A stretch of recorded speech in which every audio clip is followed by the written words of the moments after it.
সাবকুইরির মধ্যে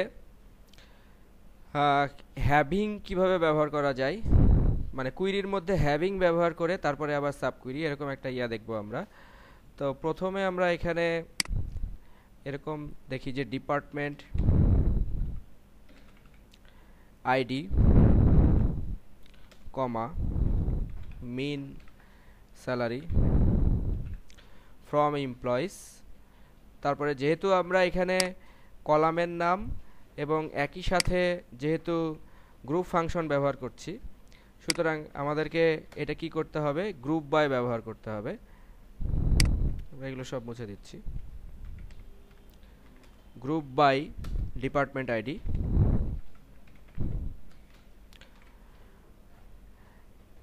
তারপরে যদি আমরা এটাই যদি আমরা এক্সিকিউট করি তাহলে দেখব যে প্রত্যেকটা গ্রুপের আন্ডারে যে মিনিমাম স্যালারি আছে সেই মিনিমাম স্যালারিটা ডিসপ্লে হচ্ছে।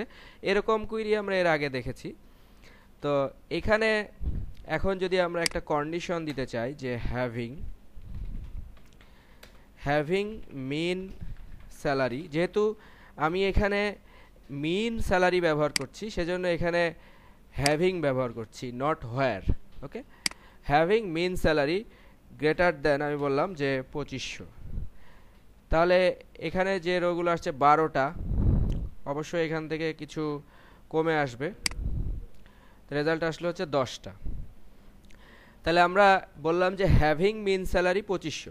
এখন আমরা এই যেই মানটা 2500, এই মানটা আমরা জানি না, সেজন্য আমরা এখানে একটা সাবকুইরি করব। তো সাবকুইরির জন্য আমরা এখানে লিখলাম select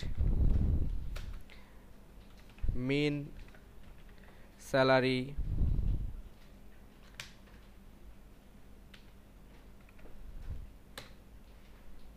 from employees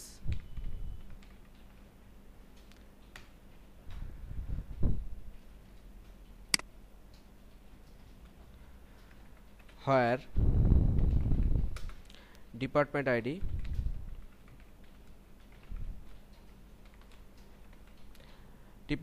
is equal to 50। তাহলে ডিপার্টমেন্ট আইডি যার 50,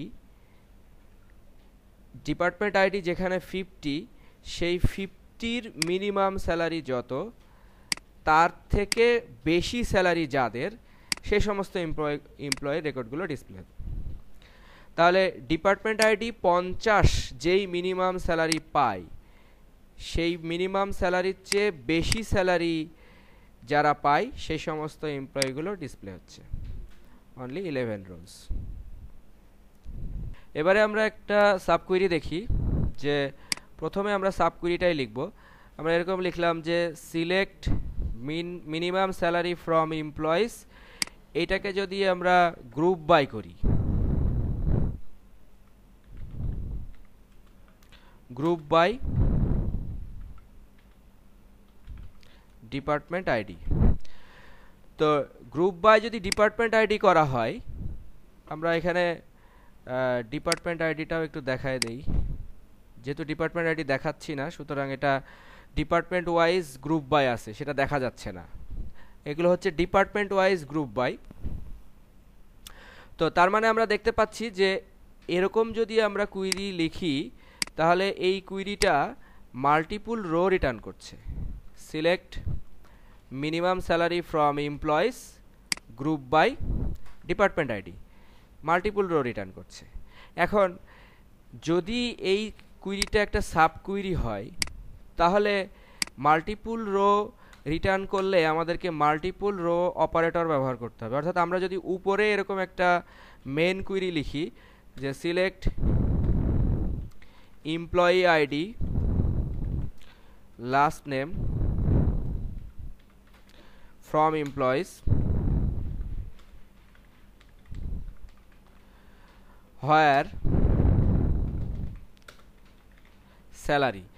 এখন এই যে স্যালারি, আমি যে এই পাশে বাম পাশে স্যালারির সাথে এই ডান পাশে স্যালারি কম্পেয়ার করছি, কিন্তু আমরা দেখলাম যে এই ডান পাশের যে সাবকুইরিটা সেটা মাল্টিপুল রো রিটার্ন করছে, তাই না? যেহেতু আমরা এটাকে গ্রুপ বাই করছি। এমনি নর্মালি আমরা যদি বলতাম যে select min salary from employees, তাহলে একটাই রো আসতো, কিন্তু যেহেতু এটাকে গ্রুপ বাই করা হয়েছে, সুতরাং এটা এক একটা গ্রুপের আলাদা আলাদা মিনিমাম স্যালারি আসছে, তার মানে এখানে অনেকগুলা রো আসছে। এখন আমরা যদি এই পাশে ডান পাশে এটাকে ইকুয়াল চিহ্ন দিয়ে কম্পেয়ার করি, যে হোয়ার স্যালারি ইজ ইকুয়াল টু এই স্যালারি, তাহলে বাম পাশে স্যালারি হচ্ছে একটা ফিল্ড আর ডান পাশের স্যালারিগুলো অনেক ফিল্ড, তখন এখানে ইকুয়াল অপারেটর দিয়ে করলে হবে না। আমরা যদি এক্সিকিউট করি তখন এখানে একটা ইরোর দেখাবে, সেই ইরোরটা হচ্ছে যে single row subquery returns more than one rho.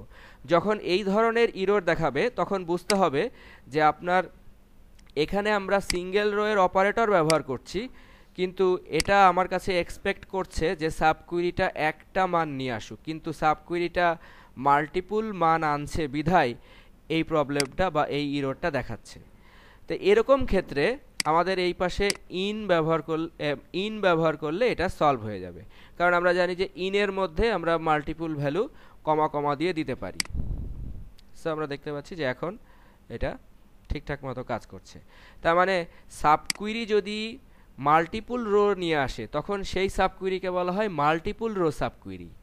আর এর আগে আমরা যা দেখে আসলাম, প্রত্যেকটা সাবকুইরি একটা করে মান আনছে, রো আনছে, তখন ওই ধরনের সাবকুইরিকে বলা হয় সিঙ্গেল রো সাবকুইরি।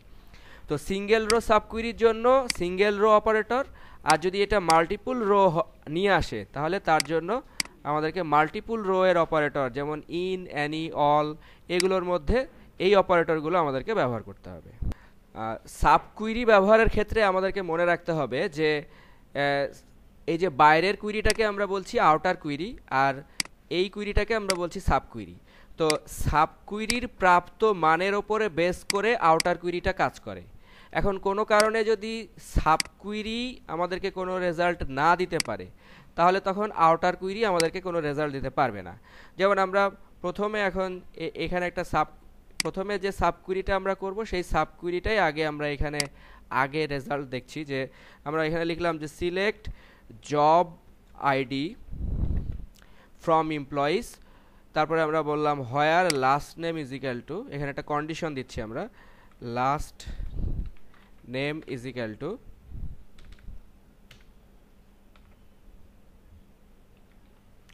তাহলে এই নামে যদি কেউ না থাকে তাহলে এটা কি বলবে,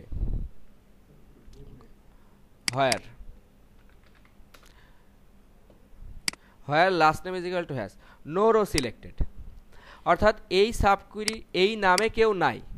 অ্যাবেল নামে যদি দেই আমরা, অ্যাবেল নামে আছে, তাহলে অ্যাবেলেরটা রিটার্ন করছে, কিন্তু এই নামে কেউ নাই, তাহলে সাবকুইরি নো রো সিলেক্টেড দেখাচ্ছে। তাহলে এখন এই সাবকুইরি, এখন যদি আমরা বাইরের দিকে একটা আউটার কুইরি করি এবং সেই আউটার কুইরিটা যদি এই সাবকুইরিটা ব্যবহার করে, তাহলে আমরা দেখলাম যে সাবকুইরি নিজেই কোনো ভ্যালু দিতে পারছে না, তখন আউটার কুইরিটা কোনো ভ্যালু দিতে পারবে না। যেমন select last name job ID from employees where, আমরা বললাম জব আইডি, যেহেতু আমি এই পাশে এই পাশে আনছি জব আইডি, সুতরাং আমি বললাম where job ID is equal to এটা। তাহলে এর আগে আমরা দেখলাম যে এই সাবকুইরিটাই আমাদেরকে কোনো রো রিটার্ন করে না, তাহলে আলটিমেটলি এই পুরো কুইরিটা কোনো রো রিটার্ন করতে পারবে না, কারণ সাবকুইরির দেওয়া ভ্যালুর ওপরে বেস করে মেন কুইরিটা কাজ করে। তো আমরা এটা এক্সিকিউট করলেও একই রেজাল্ট দেখব, নো রো সিলেক্টেড। এটার কারণ হচ্ছে যে এই নামে এটা কোনো রো রিটার্ন করছে না। কিন্তু এটা যদি আমরা এখন এই নাম ব্যবহার করি তাহলে এখন আমরা রেজাল্ট দেখতে পারবো, কারণ হচ্ছে অ্যাবেল নামে কেউ আছে, সুতরাং সাবকুইরিটা একটা কিছু এখানে একটা জব আইডি রিটার্ন করছে যেটা হচ্ছে সেলস রিপ্রেজেন্টেটিভ, যেটা আমরা জানি না যে অ্যাবেলের জব আইডিটা কি, সেটা আমরা জানি না। সেজন্য আমরা সাবকুইরি করে বলে দেখে নিলাম যে অ্যাবেলের জব আইডিটা কি, তারপরে আমরা ওই ভ্যালুটার উপরে বেস করে এই কুইরিটা করলাম যে select last name job ID from employees where job ID is equal to Abel's job ID. ব্যাপারটা এরকম দাঁড়াচ্ছে। তার মানে আমরা এখানে সরাসরি কোনো মান দিচ্ছি না, বা সরাসরি জব আইডি হচ্ছে এরকম সেলস রিপ্রেজেন্টেটিভ এসটি ক্লার্ক এরকম আছে। তো এখানে সাবকুইরি না থাকার মানেটা হচ্ছে যে এখানে কুইরিটা আসলে এরকম দাঁড়াচ্ছে যে এইটা হবে হচ্ছে অ্যাবেলস জব আইডি, অর্থাৎ আমি এটা আসলে কুইরির অংশ না, আমি বোঝাতে চাচ্ছি এইভাবে যে select last name job ID from employees where job ID is equal to অ্যাবেলসের জব আইডি, অর্থাৎ অ্যাবেলের যে জব আইডি তার উপরে বেস করে এই রেজাল্টটা নিয়ে আসো। এখন যেহেতু আমরা অ্যাবেলের জব আইডিটা জানি না, সেই জন্যই আমরা অ্যাবেলের জব আইডিটা কি সেটা আনার জন্য আবার আরেকটা কুইরি করছি, সেই কুইরিটাকেই বলা হচ্ছে সাব কুইরি।